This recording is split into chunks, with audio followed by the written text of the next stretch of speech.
இன்றைக்கான கேள்வி, என்னிடத்தில் அசுர இயல்புகள் லைக் கஞ்சத்தனம், சுயநலம், பயம்,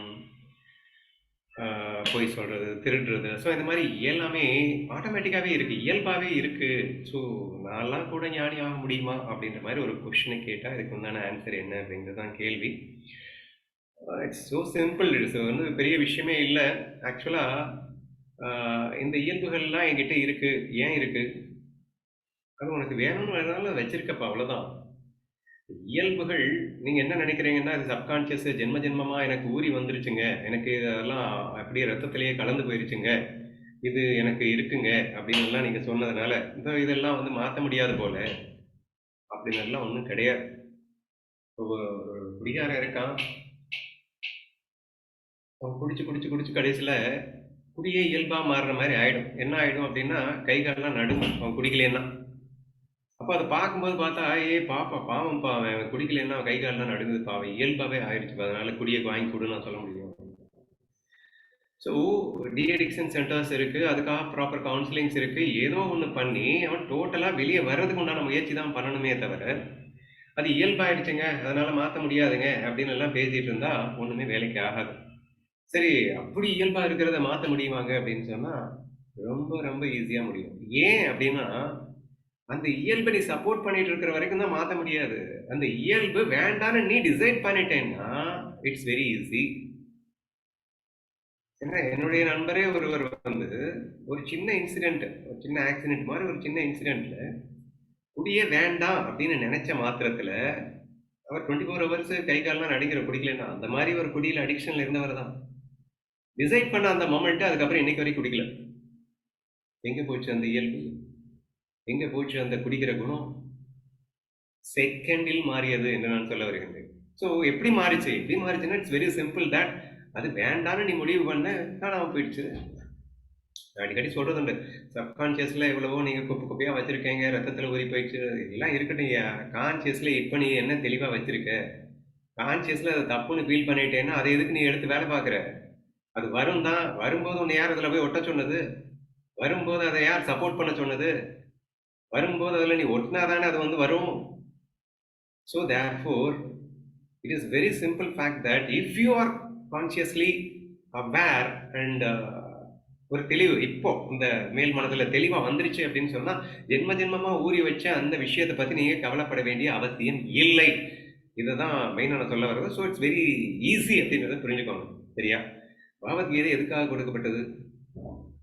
அவர் ஏன் வந்து தாமச குணம், ராஜச குணம், சாத்வீக குணம் அப்படின்னு டீட்டெயிலாக எக்ஸ்பிளைன் பண்ணி, வேலூசு பசங்களா இந்த இயல்பில் இருக்கிற நீங்க ராஜசத்துக்கு வாங்க, ராஜசிக்கில் இருந்தாலும் தப்பு தான், ஏன்னா இது மட்டம், இது மத்தியமம், உயர்ந்த குணத்துக்கு வாங்க, இன்னொரு படி மேல சூப்பர் குணம் இருக்குடா, இதுலையுமே ஒட்டாம அனுபவிக்கலாம்டா அப்படின்னு கூட்டிட்டு போகிறதுக்கு மாத்துங்கன்னு சொன்னார்.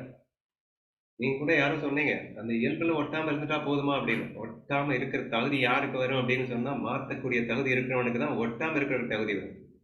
So therefore, particularly Krishna in Jnaneshwari and Veda insisted to change your gunas and go to the higher step. And finally, of course, சாத்வீகத்தை வந்ததுக்கு அப்புறம் நீ வந்து வெளியே போ அப்படின்னு சொன்னது. ஏன்னா தாமசத்தில் இருக்கும்போதே நான் ஒட்டாம கோவப்பட்டுக்கிறேன் அப்படின்னு சொன்னான்னா, he gets easily cheated himself. It is not possible. So therefore, அவர் அப்படி சொல்லியிருக்காரு அப்படின்னு புரிஞ்சுக்கோங்க. அப்ப நான் என்ன சொல்ல வரேன்? முடியுங்கிறதுனால தான் நான் கீதையில சொல்லியிருக்காரு. ஸோ இந்தந்த குணங்களை நீ மாற்றி அமைத்துக்கொள். 13வது அத்தியாயத்துல ஞான லட்சணங்கள், விஞ்ஞான லட்சணங்கள் அப்படி பிரிச்சு காட்டுறாரு. அப்போ உன்னிடம் என்னென்ன குணம் இருக்கின்றது, அது எது எது உனக்கு அவசியம் அப்படிங்கிறத அஜ்ஞான குணத்தையும் விளக்குறாரு. அதுல இருக்கிறியான்னு செக் பண்ணு. அப்போ எப்படி இருக்கணும்? இங்க வா, இப்படி இரு அப்படின்னு சொல்லிட்டு, உன் ரத்தத்திலேயே ஊறி போனதாவே இருக்கட்டும், அதை ப்ராப்பரா அனலைஸ் பண்ணி செக் பண்ணு. இப்போ கான்சியஸ்ல நீ தெளிவாகு, உன் சப்கான்சியஸுக்கு சுத்தமா இருக்கட்டும், அதை நீ ஆராய்ச்சி பண்ணி இப்ப நீ கான்சியஸ்ல ஞான லட்சங்களுடன் இருக்க முயற்சி செய். சொன்னாரா இல்லையா? அப்புறம் தெய்வீக அசூரி சம்பத்தி யோகம் தனியா இன்னொரு சாப்டர். ஏன் 13 சொன்னது பத்தாதா? மறுபடியும் 16 மறுபடியும் சொல்றாரு. அப்ப மறுபடியும் அங்க வந்து தெய்வ குணங்கள் அப்படின்னு சொல்லிட்டு ஸ்டெப் பை ஸ்டெப்பா எக்ஸ்பிளைன் பண்றாரு. அசூர குணங்கள் அப்படின்னு எக்ஸ்பிளைன் பண்றாரு. எக்ஸ்பிளைன் பண்ணிட்டு நீ இந்த குணத்துல இருக்காத, இந்த குணத்துக்கு வாடா அப்படின்னு கூப்பிடுறாரு. அப்படின்னு சொன்னா வர முடிய போய் தானங்க கூப்பிடுறாரு. சரியா? So it is easy. So by the Bhagavad Gita is particularly meant to change you. உன்னை நீ மாற்றி அமைத்துக் கொள்வதற்காக. உன்னை யார் என்று புரிந்து கொள்ளும் போது எல்லாமே தானா விலகி போயிடுது என்பது உண்மைதான். பட் அதுக்கு முன்னாடி நீ இருக்கிற இந்த அஜிடேட்டட் ஸ்டேட்ல நீ வந்து எப்படி இருக்கணும், என்ன குணத்துல இருந்தா நீ வந்து அடுத்தடுத்த படிக்கு போக முடியும் என்றெல்லாம் அழகாக சித்தரித்து காட்டி இழுத்துக்கொண்டு செல்வதுதான் பகவத்கீதை என்ற பார்க்கும்போது கண்டிப்பாக மாற்ற முடியும் என்பதை புரிந்து கொள்ளுங்கள். அது போக புகுதேவ் நான் சொன்ன மாதிரி நிறைய இடத்துல சொல்லியிருக்காரு. இருட்டு அப்படிங்கிறது உன்னுடைய அசுர குணமா இருந்தா ஞானம்ங்கிற அந்த வெளிச்சம் போச்சு அப்படின்னா செகண்ட்ல போயிடும். That is what I keep on telling you that the moment when you understand and decide, எனக்கு இதுதான் வேணும் அப்படின்னு டிசைட் பண்ணிட்டேன்னா கண்டிப்பா மாறிடும். அசுர இயல்புல இருக்கிறது தப்பா ரைட்டா அப்படின்னா, அசுர இயல்புல இருந்தேன்னா சுகம் வரும், துக்கமும் சேர்ந்து வரும். உன்னால துக்கத்தை சந்தோஷமா அனுபவிக்க முடியும்னா இருந்துக்கோ, வேணாங்கல்ல. எனக்கு துக்கம் வேண்டாம், எனக்கு சுகம் மட்டுமே வேணும், அப்பனா தெய்வ இயல்புக்கு வந்துரு, அவ்வளவுதானே. It's up to you, the choice is யுவர்ஸ்ங்க. எப்பயுமே வந்து எந்த இயல்புல இருக்க போறேன், எந்த குணத்துல வாழ போறேன், நீ தான்டா டிசைட் பண்ணணும். The God has given a complete power to you. இறைவன் நமக்கு அந்த ஒரு பெரிய வரத்தை கொடுத்துட்டான், நீ எப்படி வேணா வாழலாம் அப்படிங்கிற அந்த வரத்தை கையில வச்சுக்கிட்டு எனக்கு இந்த இயல்பு எனக்கு ரத்தத்திலேயே ஊறி போயிடுச்சு போகுமா அப்படின்னு கேட்டா, ஊற வச்சது யாரு? நீ தானே. சரி, இப்ப இந்த இயல்பை மாத்தணும், அப்ப தெய்வ இயல்பு ஊற வச்சுடு. பை பிராக்டிஸ் அண்ட் வைராகியா யூ ஹாவ் டு. சரியா? இப்ப இதுல இன்னொன்னு என்னன்னா, நான் என்ன சொல்லிட்டு இருக்கேன், நீங்க என்ன பேசிட்டு இருக்கீங்க? ரத்தத்திலேயே ஊறி போயிருச்சுப்பா, முடியலன்னு பேசிட்டு இருக்க. நீ வந்து முடியும் முடியும் முடியும்னு எப்படி முடியலப்பா அப்படின்னு நீங்க கேட்டீங்க அப்படின்னா, இது ஏன் முடியல இல்ல. அப்போ ஞானம் என்ற வாளை கொண்டு அஞ்ஞானத்தை வேறறுத்து விடுன்னு சொல்லியிருக்க. அப்போ உங்ககிட்ட அஞ்ஞானம் நிறைய இருக்குல்ல, அப்போ ஞானம் என்ற வாளை பிடிக்கணும்ல, சத் சங்கத்தை இறுக்கி பிடிக்கணும்ல, அப்ப பிராக்டிஸ் பண்ணணும்ல, சுழட்டணும்ல வாளை. அப்போ you have to take too much of effort தா. அப்போ the moment when you realize that என்கிட்ட நிறைய அசுர குணங்கள் இருக்கு அப்படின்னு ஃபீல் பண்ணிட்ட அப்படின்னா, அப்ப குருவை இறுக்கி பிடி, வால் சுத்த கொடு. ஏன்னா உனக்கு வால் சுத்த தெரியாது, அப்ப வாளையும் கையில கொடுத்து சுத்தி தரம் தெருவுக்கு 100 குருக்கள் கையில இருக்காங்கல்ல, கூடி ஒருத்தர் இருக்கி அவர் இறுக்கி பிடிச்சிக்கிட்டேன்னு ஆட்டோமேட்டிக்கா அவர் எல்லாத்தையும் சால்வ் பண்ண போறாரு, அவனுக்கு ஒன்று கைட் பண்ண போறாரு. When you have the option, when you don't choose the option and keep on telling that எனக்கு வந்து அசுர இயல்பாய் போச்சு இயல்பாய் போச்சு இயல்பாய் போச்சு, ஓகே நீ தானே பண்ண, இப்ப தெய்வ குணத்தை இயல்பு ஆக்கு. ரெண்டாவது, இது எத்தனை ஜென்மம் ஆகுமோ, இப்பதான் தெய்வ குணத்தை இப்ப கத்துக் கொடுக்குறீங்க, எனக்கு எப்போ இயல்பு ஆகுமோ அப்படின்னா, முழு இன்ட்ரெஸ்டோட இன்வால்வ்மெண்டோட ஃபீலிங்கோட ஒரு செகண்ட் ஃபீல் பண்ணாலும் இது சப்கான்சியஸ்க்கு போயிடும்னு வேற இருக்கு. அதுக்கும் நாலேஜ் இருக்கு. உனக்கு இன்ட்ரெஸ்ட் இல்லைன்னு சொல்லிட்டு போடா, உனக்கு அசுர இயல்புல இருக்குன்னா பேசாம இயல்புலேயே அதுலேயே இருந்துட்டு போ, அப்பப்போ அடிவிலும் விதிவிலும் அதையும் சேர்த்து அனுபவிச்சுட்டு போ. இல்லை எனக்கு தெய்வா வேணும், எனக்கு பெர்மனண்டா பிளிஸ் வேணும், பெர்மனண்டா பிளிஸ் வேணும்னா அது உதர்த்தி எடுத்து வா. நான் ரெண்டும் கேட்டானா இருப்பேன், நான் நடுவுலயே இருப்பேன், எனக்கு அசுர இயல்பு பிடிக்கல, தெய்வ இயல்புக்கு வரணும், அப்பப்போ இடி வாங்குறது எனக்கு பிடிக்கல, அப்பப்போ இடி வாங்குறது பிடிக்கலன்னா அது விட்டுட்டு வா. டெம்பரரி பிளிஸ் கிடைக்குது, டெம்பரரி பிளிஸ் வேணும்னா அப்புறம் இடி வாங்கு. எனக்கு டெம்பரரி பிளிஸ்லாம் வேணும், பெர்மனண்டா வேணும், பெர்மனண்டா வேணும், டெம்பரரி விட்றா. டெம்பரரி பிளிஸை விட்டா தானே பெர்மனண்ட் வர முடியும், அது விட்டுறதுக்கு மனசு இல்லைன்னு இடி வாங்கிக்கோ. So this is the way the people are getting கன்ஃபியூஸ்டுங்க. என்னமோ வந்து இயல்பை விட்டு வர முடியாதுன்னு இல்லை, it's a confusion. They have got a confusion. Temporary bliss வேணும்னா பின்னாடி வர்ற இடியையும் சேர்த்து அனுபவிக்கணும். இல்லை எனக்கு டெம்பரரி பிளிஸ் எல்லாம் வேணும், எனக்கு பெர்மனண்டா பிளிஸ் வேணும், எனக்கு இடி எல்லாம் வேணாம், அப்போ நீ டெம்பரரி பிளிஸை விட்டுரு. பெர்மனண்ட்டுக்கு வரணும்னா அந்த டெம்பரரி பிளிஸை விட தயாரா இருக்கணும். when you are in a confusion state, எனக்கு வந்து ரத்தத்தில் ஊறி போயிடுச்சு, ரத்தத்தில் ஊறி போறது மேட்ரு இல்லை, கன்ஃபியூஷன்ல இருக்கிறது தான் மேட்ரு.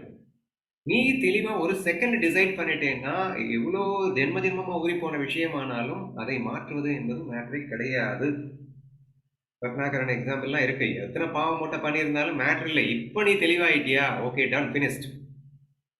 இப்ப தெளிவு நம்ம கிட்ட இல்லை என்ற கோளாறு தான் இப்ப பிரச்சனையே தவிர, இத்தனை தப்பு பண்ணிட்டேன், இவ்வளவு அசுர குணம் இருக்கு, நான் மாற முடியுமா மாற முடியுமா, அசுர குணத்தை சப்போர்ட் பண்ணிக்கிட்டே மாற முடியுமான்னு கேட்ட எப்படி முடியும்? நீ அசுர குணத்தை வெறுத்த மாத்திரத்துல அசுர குணம் கிட்ட இருக்காதுல்ல. நம்ம நிறைய எக்ஸாம்பிள் பார்த்துருக்கோம். 25 வருஷமா பின்னி பிணைந்த நண்பர்கள் இருந்தார்கள். ஒரு சின்ன மிஸ் அண்டர்ஸ்டாண்டிங் 2 பேரும் இப்படி கூடி ஆக்கிருச்சு. The power of understanding. தாயும் மகனும் பின்னி பிணைந்திருந்தார்கள். திருமணமானதுக்கு அப்புறம் ஒரே வாரத்துல the power of misunderstanding அவ்வளவு தூரம் போச்சோம்னா த பவர் ஆஃப் அண்டர்ஸ்டாண்டிங் எப்படி வேணா வரும்ல. ஸோ அந்த தெளிவு நம்மிடம் இல்லை என்பதை ஒப்புக்கொள்ள வேண்டுமே தவிர, அதை விட்டுட்டு என்னால எவ்வளவு குணம் இருக்கு, என்னால மாத்த முடியாதுன்னு சொல்லிட்டு இருக்காதீங்க. இஃப் யூ டிசைட் டு டூனா முடியுங்க. மனமாத்துலாம் எவ்வளவு எக்ஸ்ட்ரீமா பேசியிருக்கோம். அவன் டெரரிஸ்ட் வந்து மைனஸ்ல இருக்கும்போது கூட அவன் சிரிக்க முடியும்னு நினைச்சா சிரிக்க முடியுதுன்ற அளவுக்கு மைண்ட்ல பவர் இருக்கு. when you have such a power, use that power and change the way you want. உன் மனசை எப்படி மாத்தணும்னு நினைக்குமோ அப்படி மாத்தி அமைச்சுக்கலாமே. நீ சிரிக்கணும்னு நினைச்சா சிரிக்கலாம், அழணும்னு நினைச்சா அழக்கலாம். சூழல் எவ்வளவு ஒஸ்டா இருந்தாலுமே என்னால சிரிக்க முடியும்ன்ற அளவுக்கு பவர் இருக்குன்னா உன் மனசை நீ மாத்த முடியாதா? வேற எவனையோ மனசையா மாத்த சொல்றோம்? உன் மனசு தானே, உன் மனசை மாத்தி அமைச்சுக்கோ. எப்படி வேணுமோ அப்படி வச்சுக்கோ. இல்ல தெளிவா இருக்கு, நான் பாட்டு அசுரனா இருந்துக்கிறேன், அப்பப்ப அடிவிலும் அதையும் சேர்த்து அனுபவிச்சுக்கிறேன், போயிட்டே இருக்க வேண்டியதானே. So this is the only solution அப்படின்னு நான் நினைக்கிறேன். ஸோ இங்கே அசுர இயல்புகளை மாற்ற முடியுமா அப்படின்னு கேட்டா கண்டிப்பாக மாற்றாமல் ஞானியாகவே முடியாது. ஃபர்ஸ்ட் அந்த அண்டர்ஸ்டாண்டிங் வச்சுக்கோங்க. நான் வந்து ஒட்டாம அதிலேயே இருந்துக்கிட்டுமான்லாம் கேட்கக்கூடாது. அது கோபமாகட்டும், திருடுறதாகட்டும், நான் ஜென்டில்மேன் மாதிரி திருடிக்கிட்டுமா, நான் துருவாசன் மாதிரி கோவப்பட்டுக்கிட்டுமா, நீ அதுக்கெல்லாம் வந்து படணும் அப்படின்னா நீ குணாதீதன் ஸ்டேட்டுக்கு நீ பேசிட்டு இருக்க. ஃபர்ஸ்ட் நீ வந்து சாத்விக்கு வா, அப்புறம் குணாதீதன் ஆகலாம். நீ தமஸ்ல இருந்துகிட்டு ரஜஸ்ல இருந்துகிட்டு நீ குணாதீதனை பேசுறதுக்கு ரைட்ஸே இல்லை. Only if you become a சாத்விக் then you are having an eligible to talk about the குணாதீதா. நீ ஃபர்ஸ்ட் இந்த மாதிரி ஏமாத்திக்கிறத விடுங்க. It is possible. ஏன்னா ஞானத்தை கற்றுக்கிட்டதுக்கு அப்புறம் ஈஸியாக ஏமாத்துறதுக்குன்னே நமக்கு வந்து மைண்டு தயாராக ஓடிட்டு இருக்கு. So let you should not do that. அவர் சொல்லியிருக்காருங்க, நம்ம இயல்பை மாற்றக்கூடாதுன்னு சொல்லியிருக்காருங்க, இயல்புலேயே இருக்கணும்னு சொல்லியிருக்காரு. சுதர்மம் அப்படிங்கிறது வேற, உன்னுடைய அசுர இயல்புகள் அப்படிங்கிறது வேற. சுதர்மத்தை கொண்டு போயிட்டு உன்னுடைய அஜ்ஞான லட்சணங்களோடையும் அசூரி சம்பத்துக்களோடையும் தயவு செய்து ஒப்பிட்டு விடாதீர்கள்.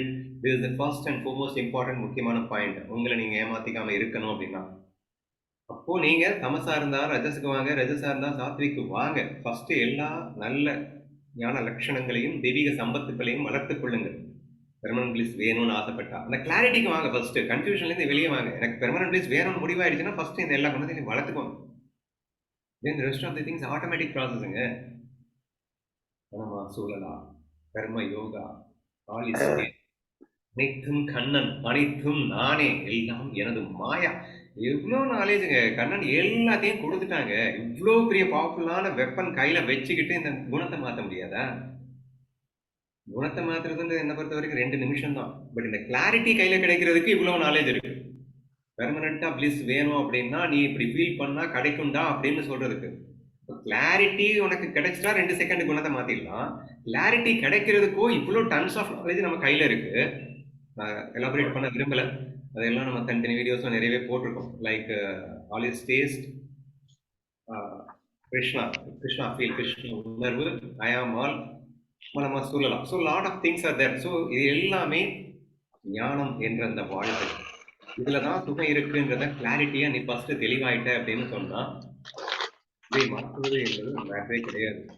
ஸோ என்னுடைய பதில் என்னன்னா, முடியுமா அப்படின்னு கேட்டீங்கன்னா முடியும். நினைப்பவனுக்கு கண்டிப்பாக முடியும்.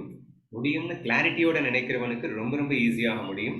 அதற்குண்டான எல்லா யுக்திகளும் பகவத்கீதையில் இருக்கின்றன. ப்ராப்பர் குருவையோ சத் சங்கத்தையோ நாடி கண்டிப்பாக அவர் மிக விரைவாக ஞானத்தை எய்த முடியும் என்பது எனது பதில்.